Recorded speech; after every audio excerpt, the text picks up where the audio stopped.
السلام عليكم واهلا بيكم في حلقه جديده على قناه مارفل تيم.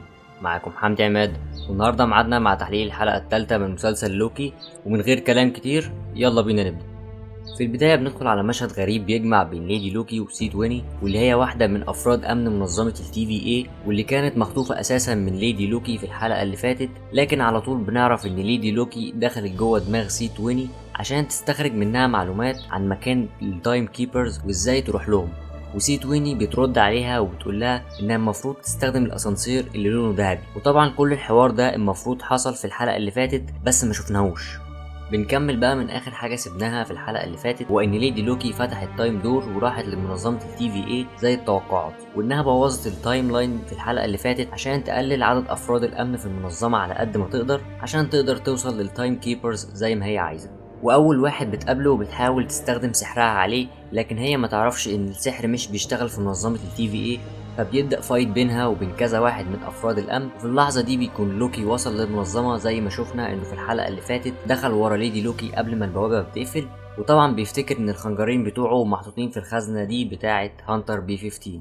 بعد كده لوكي بيروح ورا ليدي لوكي في محاوله منه باقناعها انهم يتعاونوا مع بعض عشان يوصلوا للتايم كيبرز. وفي وسط الفايت اللي بيحصل بينهم بتتدخل روفانا رينسلير، لكن مش بتلحق تعمل اي حاجه لان لوكي فتح بوابه وهربوا منها هما الاتنين. ولما ليدي لوكي بتحاول ترجع تاني للمنظمه بتكتشف ان الجهاز التايم باد شحنه خلص ومش هيعرفوا يرجعوا تاني. لكن بيستمر الفايت بين الثنائي، وبنشوف لوكي وهو بيستخدم السحر بتاعه وبيختفي وبيخفي جهاز التايم باد، بس بيوقفهم زي نيزك صغير بينزل على الارض. فبيخرجوا من المكان اللي بيبقوا فيه عشان يعرفوا ايه اللي بيحصل بره. بيكتشفوا انهم على قمر اسمه لامانتس 1. الاسم ده اتذكر قبل كده في كوميك اسمه Annihilation Conquest، وده بيبقى اسم الكوكب اللي بتحصل عليه احداث الكوميك، واللي بيتواجد على حافة فضاء شعبي كري. يعني الكوكب اللي اسمه لامانتس والقمر بتاعه اللي اسمه لامانتس 1 هما الاتنين تابعين للكري، واللي كنا شفنا الكوكب بتاعهم اللي اسمه هالا في فيلم كابتن مارفل.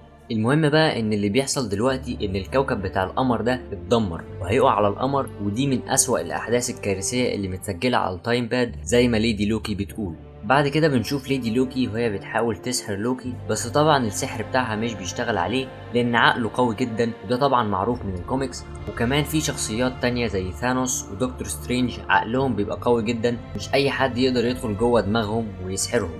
وفي الاخر بيحصل بين الاتنين هدنة في محاولة انهم يلاقوا مصدر طاقة ضخم على الكوكب عشان يشحنوا جهاز التايم باد. وفي خلال الرحلة بنعرف بشكل رسمي من ليدي لوكي انها غيرت اسمها من لوكي الى سيلفي، وده طبعا كلنا عارفينه من الحلقة اللي فاتت بسبب الغلطة اللي حصلت في نسخة تانية من الكريدتس. بس غالبا كده مش هتطلع هي الساحرة انشانتريس زي ما التوقعات كانت بتقول بسبب ارتباط اسم سيلفي باسم انشانتريس. وبنعرف ان الكوكب اللي هم عليه في جزء كبير منه مفيهوش ناس ومش عارفين هم فين حتى الان. وبنشوف برضو ان كل واحد منهم مش بيثق في التاني لما لوكي بيقترح على سيلفي انها تشحن الجهاز من النور اللي بيبقى على المبنى.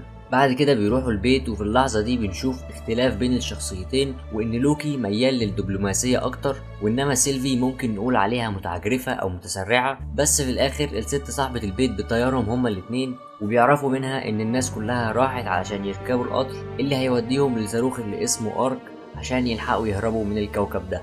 وبنشوف عشان يقدروا يطلعوا القطر لازم يتعاونوا هما الاتنين، وكل واحد يستخدم سحره، زي ان لوكي بيغير لبسه لواحد من الجاردز، وسيلفي بتستخدم سحرها انها تقنعهم يطلعوهم من غير تذاكر.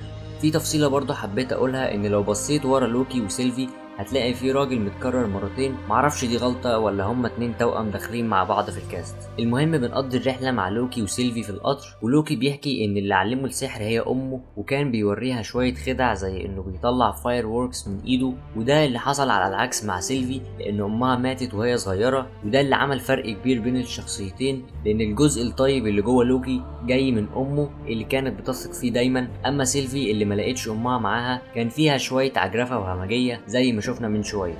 وكمان بنعرف الاختلاف ان سيلفي عارفة من زمان انها متبنية مش بنت اودن، انما لوكي عرف في الاخر زي ما بيقول، وانها كمان قدرت تعلم نفسها السحر اللي بتستخدمه على الناس، مش زي لوكي امه هي اللي علمته.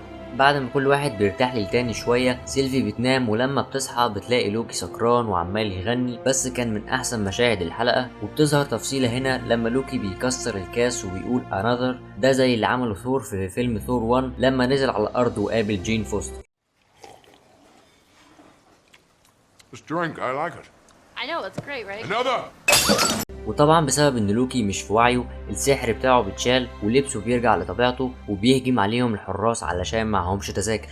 وبتظهر تفصيلة تانية ان سيلفي بتستخدم التاج بتاعها في الفايت زي ما لوكي بيعمل، وعمل كده فعلا في فيلم ثور راجناروك. وكمان بنشوف لوكي بيقدر يطلع تدفق سحري من ايده، والمشهد ده كان موجود في الاعلانات اللي فاتت، بس على طول الجاردز بيمسكوه ويرموه من القطر، وكمان سيلفي بتلحقه، بس بناخد نظرة مقربة على السيف الخاص بيها ونشوف كلمات مكتوبة عليه. حاولت اترجمها من خلال الحروف الرونية زي اللي ظهرت في مسلسل واندا فيجن، بس في حروف معرفتش معناها وموصلتش لحاجة في الاخر. ممكن لو حد يعرف يترجمها يكتب لنا في الكومنتس.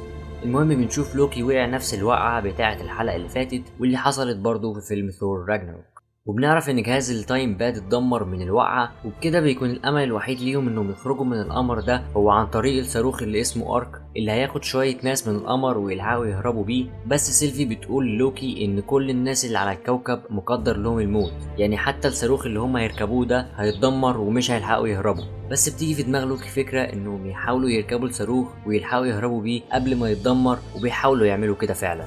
وهم في طريقهم سيلفي كانت بتشرح للوكي طريقة استخدام سحرها، وبتذكر المشهد اللي شفناه في أول حلقة وهي بتحاول تستخرج معلومات من سي 20، وبتقول إن في ناس بيبقى التحكم فيها سهل من أول مرة، وفي ناس تانية بتبقى فيها شوية وعي وبتبقى موجودة مع سيلفي وهي بتتحكم، وبتحتاج تعمل لهم وهم بذاكرة مدفونة في عقلهم، وهي اضطرت تستخرج ذاكرة مدفونة في دماغ سي 20 من 100 سنة قبل ما تنضم للتي في اي. وهنا لوكي بياخد باله لان موبيوس في الحلقة اللي فاتت كان قايل له ان كل اللي شغالين في التي في اي التايم كيبرز هم اللي عملوهم، وبنعرف ان كل اللي شغالين في التي في اي كانوا فاريانتس زي لوكي وسيلفي، وانهم مش مدركين ده وحصل تلاعب في ذاكرتهم. بس انا شايف ان مش كل الناس مش مدركة الكلام ده، واعتقد ان من الشخصيات المدركة وواعية باللي بيحصل هي روفانا رينسلير، عشان هي شغالة مع التايم كيبرز مباشرة. المهم بقى بيوصلوا للمكان اللي فيه الصاروخ، بس المكان بيبقى مقلوب شغب من الناس عشان تحاول توصل وتنجي بحياتها، وبيحصل شوية مشاهد اكشن، وبنشوف لوكي بيستخدم التليكينيسيس بس المرة دي بشكل اكبر لما بيلحق المبنى قبل ما يقع عليهم، وبعد كده لما بيوصلوا للصاروخ بس مش بيلحقوه وبينفجر، وبينتهي اخر امل ليهم بالخروج من الكوكب ده، وبتخلص الحلقة على كده. في نقطة بس عايز اقولها، ان عاجبني قوي ان في كل حلقة بيتغير شوية حاجات في الكريديتس، زي ما شايفين في الصورة دي ظهر مشاهد من الحلقة دي ويحسسك ان في حد بيراقبهم، ممكن يطلعوا التايم كيبرز، هنعرف في الحلقات الجاية. تعليق على الحلقة انها حلوة جدا، ممكن تكون احسن حلقة اتعملت لغاية دلوقتي، بس مشكلتها في حاجتين، انها قصيرة جدا كانت 40 دقيقة بس وما كانش فيها تفاصيل كتير، ومستنيين نشوف هيحصل ايه في الحلقة الجاية وازاي هيقدروا يهربوا من الكوكب اللي هم عليه دلوقتي. وبس كده، اشوفكم الحلقة الجاية، سلام.